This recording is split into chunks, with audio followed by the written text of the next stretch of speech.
নমস্কাৰ মৰমৰ ছাত্ৰ ছাত্ৰীসকল আজি মই শংকৰদেৱ শিশু বিদ্যা নিকেতনৰ চতুৰ্থ মানৰ নীতি শিক্ষা বিষয়ৰ পাঠ দুটামান লৈ আহিছোঁ। তাৰে তোমালোকৰ দ্বিতীয় গোট আৰু বছৰিকা পৰীক্ষাত আহিবলগীয়া 6টা পাঠ দিয়া আছে। পাঠকেইটা হৈছে পাঠ 12 সুগ্ৰীবৰ লগত বন্ধুত্ব, পাঠ 13 হিতাক বিচাৰি, পাঠ 14 হনুমান সাগৰ পাৰ হ'ল, পাঠ 15 অশোক বনত সীতা, পাঠ 16 লংকা দাহ আৰু পাঠ 17 বিভীষণ ৰামৰ শৰণাগত হ'ল। এই আটাইকেইটা পাঠ একেলগে দিয়া হৈছে ইয়াত তোমালোকৰ, আৰু পিছৰকেইটা পাঠো বনাই থৈছোঁ, কিন্তু বেলেগ এটা ভিডিঅ'ত দিব লাগিব। এতিয়া আৰম্ভ কৰোঁ।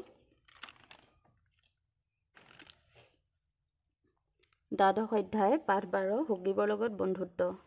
কুৱেশ্যন নম্বৰ 1 আছে, সুগ্ৰীব ঋষ্যমুখ পৰ্বতত কিয় বাস কৰিছিল? পাঠকেইটা হয়তো তোমালোকে ভালকৈ পঢ়ি লৈছা চাগে, আৰু পঢ়ি ল'বও লাগিব, কাৰণ অকল প্ৰশ্ন উত্তৰৰ পৰা মুখস্থ কৰিলেও তোমালোকৰ নহ'ব। পৰীক্ষাৰ কাৰণে তোমালোকে পাঠটো প্ৰথম 2-3 বাৰ পঢ়ি ল'বা। 1 নম্বৰ প্ৰশ্নটোত কৈছে সুগ্ৰীব ঋষ্যমুখ পৰ্বতত কিয় বাস কৰিছিল? উত্তৰ, সুগ্ৰীবে বালিৰ ভয়ৰ ঋষ্যমুখ পৰ্বতত বাস কৰিছিল। সেই ঋষ্যমুখ পৰ্বতলৈ বালি যাব পৰা নাছিল, কাৰণ বালিৰ বাবে সেই পৰ্বত অভিশপ্ত আছিল। 2. হনুমানে ৰাম আৰু সুগ্ৰীবৰ মাজত কিয় বন্ধুত্ব পাতি দিছিল? উত্তৰ, হনুমানে ৰাম আৰু সুগ্ৰীবৰ মাজত বন্ধুত্ব পাতি দিছিল কাৰণ চতুৰ হনুমানে জানিছিল যে ৰামে বালিক বধ কৰি সুগ্ৰীবক সহায় কৰিব আৰু সুগ্ৰীবেও ৰামক সীতাক বিচৰাত সহায় কৰিব পাৰিব। তোমালোকে প্ৰয়োজন সাপেক্ষে স্ক্ৰীনশ্বটো মাৰি ল'ব পাৰিবা। ইয়াত শব্দ অৰ্থ দুটামান দিয়া আছিলে। শব্দ অৰ্থ পৰীক্ষাত অহা দেখা নাই, কিন্তু তোমালোকৰ হ'লেও শব্দ অৰ্থকেইটা বুজি ল'ব পাৰা। আদ্যপ্ৰান্ত, সমগ্ৰ, মহাপ্ৰতাপী, মহাবলী বা শক্তিশালী, অভিশপ্ত যাক অভিশাপ দিয়া হৈছে, পৰামৰ্শদাতা, উপদেশ দিয়া লোক, ভেকচন, ছদ্মবেশ, অগ্নি, জুই। ইয়াৰ পিছৰ পাঠটো আছে ত্ৰয়োদশ অধ্যায় পাঠ 13 সীতাক বিচাৰি। 1 নম্বৰটো আছে, লক্ষ্মণ খঙেৰে সুগ্ৰীবৰ কাষলৈ কিয় গৈছিল? উত্তৰ, কিষ্কিন্ধাৰ ৰাজ্য লাভ কৰি সুগ্ৰীব আমোদ প্ৰমোদত মচগুল হৈ সীতাক বিচৰাৰ কাৰণে একো নকৰিলে। তেতিয়া ৰামে লক্ষ্মণক সুগ্ৰীবৰ ওচৰলৈ পঠিয়ালে। সেই লক্ষ্মণ খঙেৰে সুগ্ৰীবৰ কাষলৈ গৈছিল। 2. জটায়ুৱে কি কৈছিল? উত্তৰ, জটায়ুৱে ৰাৱণে সীতাক দক্ষিণ ফালে লৈ যোৱাৰ কথা কৈছিল। 3 নম্বৰটো আছে, ৰামে নিজৰ আঙুঠি হনুমানক কিয় দিছিল? উত্তৰ, ৰামে সীতাক দিবৰ বাবে হনুমানৰ হাতত নিজৰ আঙুঠি আৰু বাতৰি পঠিয়াইছিল। 4. খালী ঠাই পূৰ কৰা। সুগ্ৰীবৰ বিশেষ পৰামৰ্শদাতা হনুমান আছিল। হনুমানটো খালী ঠাই আছিলে। খ. কিষ্কিন্ধাৰ ৰাজ্যত ঋক্ষ মানে ভালুক, তোমালোকে ঋক্ষ লিখিলেও হ'ব, ভালুক লিখিলেও হ'ব, আৰু বান্দৰ জাতিয়ে বাস কৰিছিল। বালিৰ পুত্ৰৰ নাম অংগদ আছিল। ভালুকবোৰৰ দলপতি জাম্বৱন্ত আছিল। শব্দ শিকা। মচগুল মানে হৈছে মগ্ন বা বিহল। সম্ভাৱনা হ'বৰ বাবে বা ঘটিবৰ আশা। আশ্বাস মানে ভৰসা। দলপতি মানে হৈছে দলৰ মুখিয়ালজন বা নেতা। চোৰাংচোৱা গোপনে তথ্য পাতি গোটোৱা লোক। বাতৰি খবৰ। চতুৰ্থ অধ্যায় হনুমান সাগৰ পাৰ হ'ল। 1 আছে, সম্পাতিয়ে বান্দৰ দলক কি কি ক'লে? উত্তৰ, সম্পাতিয়ে বান্দৰ দলক কৈছিল যে সাগৰৰ সিপাৰে লংকাৰ অশোক বনত সীতাক বন্দী কৰি ৰখা হৈছে। তেওঁৰ মনত বৰ দুখ। হনুমানে সাগৰ পাৰ হৈ লংকা কেনেকৈ পালে? হনুমানে মহেন্দ্ৰ পৰ্বতৰ ওপৰত উঠি জয় শ্ৰীৰাম বুলি কৈ বতাহৰ বুকু ভেদ কৰি উৰা মাৰিলে। বাটত সুৰক্ষা ৰাক্ষসিনীক পৰাজিত কৰি লংকাৰ কাষ পালে। ইয়াৰ পিছত খালী ঠাই আছে, খালী ঠাই পূৰ কৰা। উত্তৰ, ক. অংগদৰ প্ৰধান সহায়ক হনুমান আৰু জাম্বৱন্ত আছিল। খ.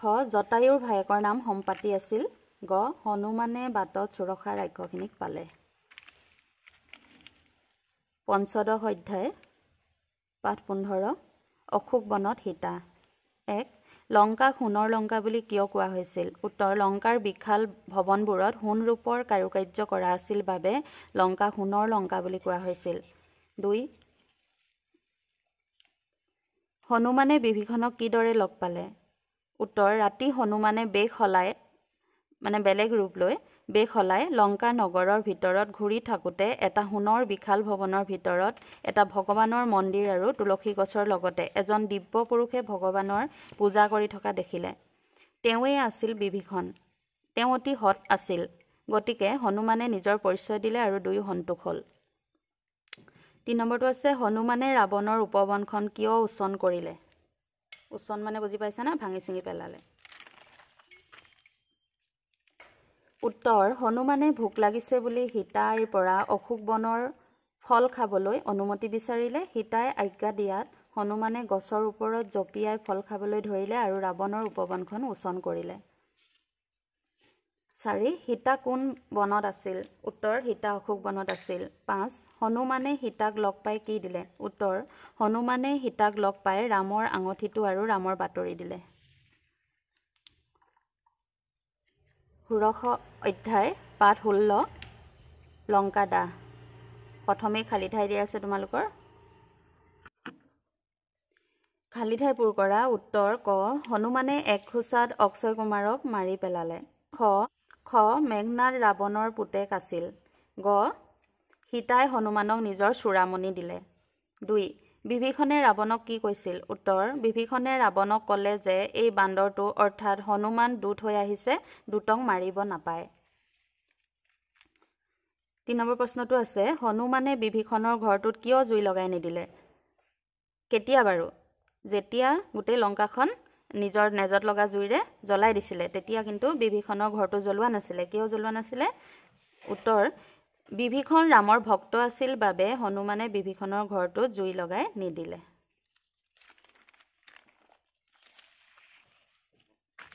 4 ৰাম কিয় হতাশ হৈছিল উত্তৰ কিষ্কিন্ধাত সীতাৰ কোনো বাতৰি নাপাই ৰাম বৰ হতাশ হৈছিল 5 সুগ্ৰীৱৰ চিন্তাৰ কাৰণ কি আছিল উত্তৰ কিষ্কিন্ধাত সীতাৰ কোনো বাতৰি নাপাই সুগ্ৰীৱ চিন্তিত হৈছিল দুইটা উত্তৰ একেটাই হ'ব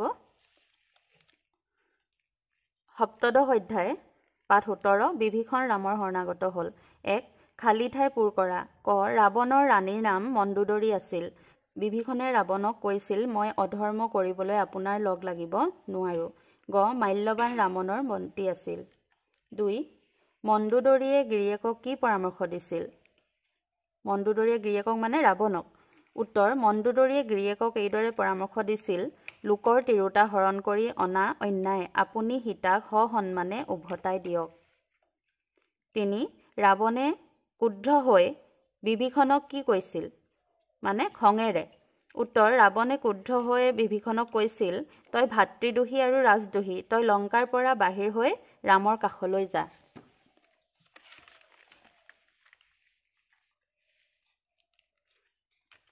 4 ৰামৰ সেনাপতিসকলে বিভীষণক কিয় সন্দেহ কৰিছিল উত্তৰ ৰামৰ সেনাপতিসকলে বিভীষণক সন্দেহ কৰিছিল কাৰণ বিভীষণ ৰাৱণৰ ভায়েক আছিল সেয়েহে তেওঁ চোৰাংচোৱা হৈ ৰামৰ দলৰ সম্ভেদ ল'বলৈ অহা বুলি ভাবিছিল 5 ৰামে বিভীষণক কিয় আশ্ৰয় দিছিল উত্তৰ ৰামে বিভীষণক আশ্ৰয় দিছিল কাৰণ ৰামৰ মতে বিভীষণ ৰামৰ শৰণাগত আৰু শৰণাগতক ৰক্ষা কৰা বীৰৰ ধৰ্ম এইডোখৰলৈকে দিয়া হ'ব তোমালোকৰ আৰু বনাই থোৱা আছে অষ্টাদশ পাঠৰ পৰা বনাই থোৱা আছে কিন্তু তোমালোকৰ ভিডিঅ'টো বেছি ডাঙৰ হৈ যাব কাৰণে আধা দিছোঁ ইয়াত আৰু আধাখিনি পিছত দিম 17লৈকে দিয়া আছে ইয়াত আৰু ইয়াৰ লগতে তোমালোকৰ দ্বিতীয় গোট পৰীক্ষাত তোমালোকৰ বন্দনা কিতাপৰ পৰা দুটামান কুৱেশ্যন আছে তাতে তোমালোকৰ গীতাৰ শ্লোক এটা আহিব গীতাৰ শ্লোকটোৰ লগতে এটা অমৃত বচন আহিব কিন্তু প্ৰত্যেক নিকেতনৰ হয়তো বেলেগ বেলেগো হ'ব পাৰে তেতিয়া তোমালোকৰ গীতাৰ শ্লোকটো তোমালোকৰ বন্দনা কিতাপখনত আছে ইয়াত দিয়া আছে তোমালোকৰ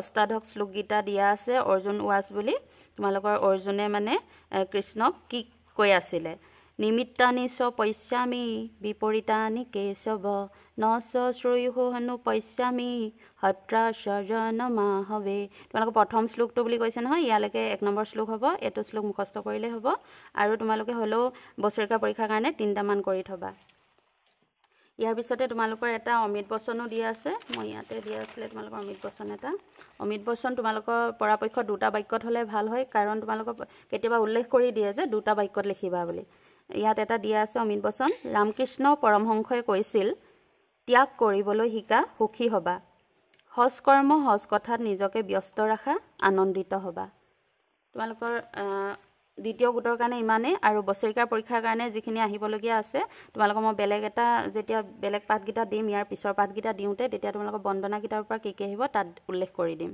ঠিক আছে, ধন্যবাদ। তোমালোকৰ কিবা প্ৰশ্ন থাকিলে বা বেলেগ কিবা শ্ৰেণীৰ যদি প্ৰশ্ন বিচৰা বা বেলেগ বিষয়ৰ প্ৰশ্ন বিচৰা তেতিয়া কমেণ্টত তোমালোকৰ মতামত জনাবা। আৰু যদি চেনেলটো নতুন তোমালোকে ছাবস্ক্ৰাইব কৰি ল'বা, লগতে লাইক কমেণ্ট কৰিবলৈ নাপাহৰিবা। ধন্যবাদ।